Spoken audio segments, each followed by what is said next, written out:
नमस्कार, मैं सौम्या मिश्रा और आप देख रहे हैं मौलिक शक्ति।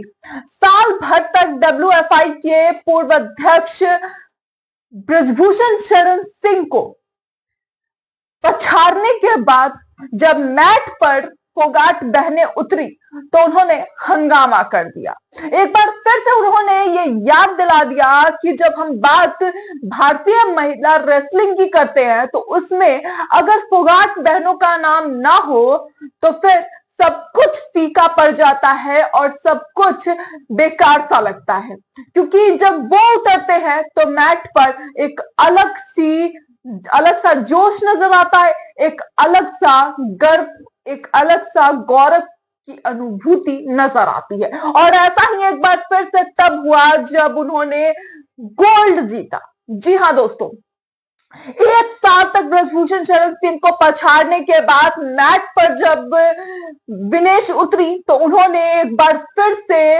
वहां पर भी अपना कमाल दिखाया और कमाल दिखाते हुए ये साफ तौर पे साबित कर दिया कि जिन्होंने उन्हें लेकर निगेटिव बातें की थी और ये कहा था कि ये सब कुछ इसलिए किया जा रहा है ताकि वो आसानी से किसी भी बड़े कंपटीशन में भाग ले सके, वो गलत है।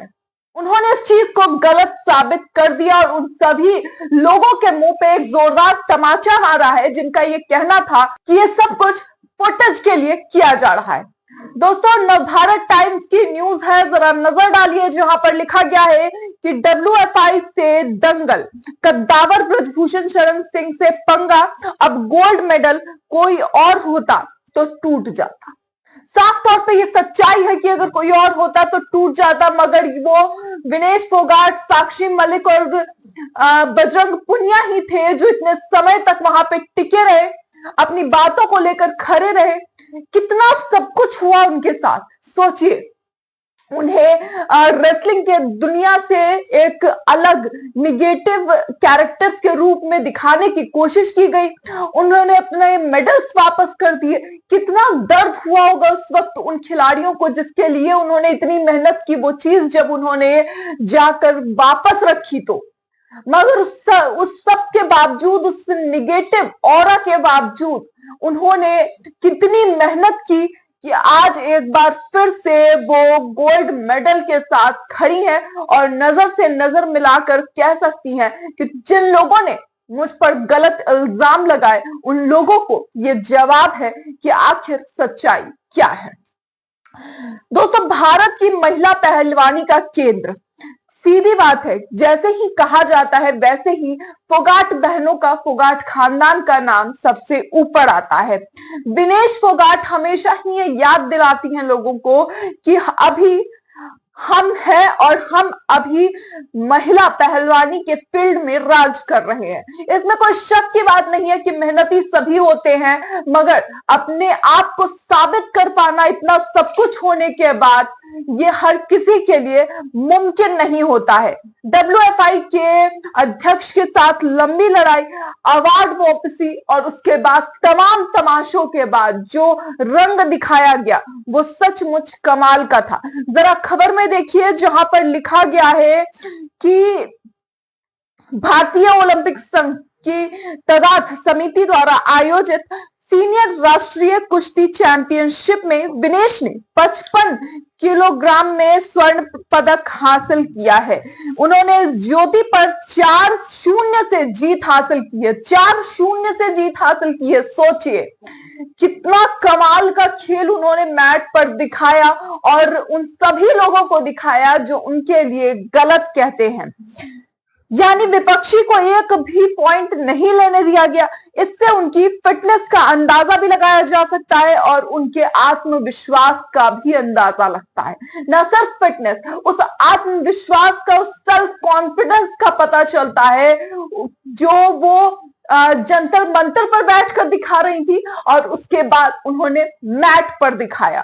दोनों ही जगहों पर रेलवे स्पोर्ट्स प्रमोशन बोर्ड की ओर से 29 वर्षीय पहलवान ने पहले 2018 जकार्ता एशियाई खेलों में 50 किलोग्राम वर्ग में स्वर्ण पदक जीता था और अब 53 किलो वर्ग में 2022 बर्मिंघम कॉमनवेल्थ गेम्स में जीत हासिल की थी। उम्मीद है कि अब विनेश फोगाट यही नहीं रुकेंगी, ये दुनिया भर में देश का मान बढ़ाएंगी। ये आप देख सकते हैं किस तरीके से खबर में लिखा गया है। साफ तौर पे जो है वो एक गलत छवि जो दिखाई जा रही थी साफ सुथरी हो चुकी है। लोगों को सच्चाई नजर आ रही है। अब लोगों को नजर आ रहा है कि आखिर सच्चाई क्या थी।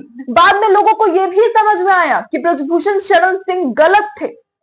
उन्हें हटना भी पड़ा, न सिर्फ हटना पड़ा बल्कि उन पर जो एफआईआर थी वो भी दर्ज हुई, सारी चीजें हुई। पिछले दिनों जब उन्हीं के करीबी डब्ल्यूएफआई के अध्यक्ष बने थे उस वक्त साक्षी मलिक ने अपने आप को अपना संन्यास ले लिया था रेसलिंग से। कहा था कि वो आज के बाद नहीं खेलेंगी और बजरंग पुनिया ने अपना अवार्ड जाकर वापस कर दिया था। वो मोमेंट जो था, वो स्थिति जो थी उस वक्त, पूरा देश देखकर दंग रह गया था। सबसे कठोर समय अगर किसी के लिए वो रहा होगा तो वो बजरंग पुनिया और विनेश फोगाट और साक्षी मलिक के लिए था, जब वो खुद को संभाल नहीं पा रहे थे कि अब क्या करें। उनके लिए उन्हें लगा कि सब कुछ खत्म हो गया, हमारी दुनिया खत्म हो गई। क्योंकि सीधी सी बात है कि जिस इंसान के खिलाफ वो इतने लंबे समय से लड़ रही थी, अब उसी का करीबी अध्यक्ष बन चुका था। लेकिन फिर एक बड़ा कदम लिया जाता है, एक बड़ा स्टेप उठाया जाता है। साफ तौर से कोर्ट से ये कहा जाता है कि नहीं, अध्यक्ष की बार फिर से जो है वो सारी चीजें होंगी, फिर से अध्यक्ष चुना जाएगा। और जो बात ब्रजभूषण शरण सिंह ने कही थी कि हमारा दबदबा था, है और रहेगा, वो दबदबा अगले दिन ही फुस हो गया था। सीधी बात है। सीधे तौर पे जब उस समय अगले दिन ब्रजभूषण शरण सिंह ने यह बयान दिया कि वो तो ऐसे ही है, मुझे लगा कि उससे कहीं ना कहीं अहंकार की बू आ रही थी, तो उन्हें वो कहते वक्त नहीं आई थी। अगले दिन उन्हें इसलिए आने लगी थी क्योंकि कहीं ना कहीं इस बात के कारण उनकी एक गलत छवि लोगों तक पहुंच रही थी। हालांकि गलत छवि का अगर वो ऐसा कुछ अपने मन में रखा होता तो 1 साल तक जो स्थिति थी वो नहीं पैदा होती। लेकिन 1 साल तक बरसात में जंतर मंतर पर किस तरीके से वहां पर एक दिन बिजली भी गिरी और किस तरीके से वहां पे आग लगने की स्थिति भी बन गई थी, किस तरीके से हर रोज वहां पानी लग रहा था। उस स्थिति में गद्दे गीले हो चुके थे लेकिन उस पर वो लोग सो रहे थे। वहां पर कैसे कैसे वो अपने आप को, मतलब समझिए कि किस तरीके से मैट पर जिंदगी बिता, एक स्पोर्ट्स मैट पर उस अखाड़े की जगह अपनी जिंदगी को वो सड़क पर बिता रहे थे। गोल्ड मेडलिस्ट, हमारे देश का गौरव जब सड़कों पर आकर बैठ चुका था साल भर तक, क्या स्थिति थी उस वक्त। और आज जब वही गौरव, जब उसके बारे में उल्टी सीधी बातें कही जा रही थी और आज वही गौरव जब गोल्ड लेकर आ रहा है तो लोग तारीफ कर रहे हैं। सच्चाई है कि समाज में कभी लोग, इंसान आपकी उस वक्त की स्थिति को कभी भविष्य में याद नहीं रखता जो आपने पहले किया। जो लेटेस्ट में चीजें चली आती है उसके हिसाब से आपकी मानसिकता बदलती जाती है। और यही कुछ ब्रजभूषण शरण सिंह के मामले में भी लोगों ने, अगर उन्हें कहीं ना कहीं, अगर जिन लोगों ने सही भी समझा तो उन्हें बाद में समझ में आया कि ब्रजभूषण शरण सिंह गलत था। और जिन्होंने तब विनेश फोगाट को गलत कहा था और कहा था कि ये शॉर्टकट के चक्कर में, शॉर्टकट के लिए, अपने फायदे के लिए सब कुछ कर रहे हैं ये पहलवान, आज उन्हें ये बात समझ में आ रही है कि आखिर पहलवानी कि दुनिया में फोगाट खानदान क्यों सबसे ऊपर है और विनेश फोगाट के बिना क्यों महिला पहलवानी सूनी है। साक्षी मलिक ने भी इसे लेकर विनेश फोगाट को बधाइयां दी हैं, सभी ने बधाइयां दी है। और इसी सबके बीच अब विनेश फोगाट की छवि एक बार फिर से गोल्ड मेडलिस्ट के रूप में उभर कर सामने आई है। कॉमनवेल्थ गेम्स की बात कर ले जाए या फिर एशियन गेम्स की, हर जगह पे इन्होंने अपना जज्बा, अपना जुनून दिखाया है और भारत का नाम सबसे ऊपर रखा है।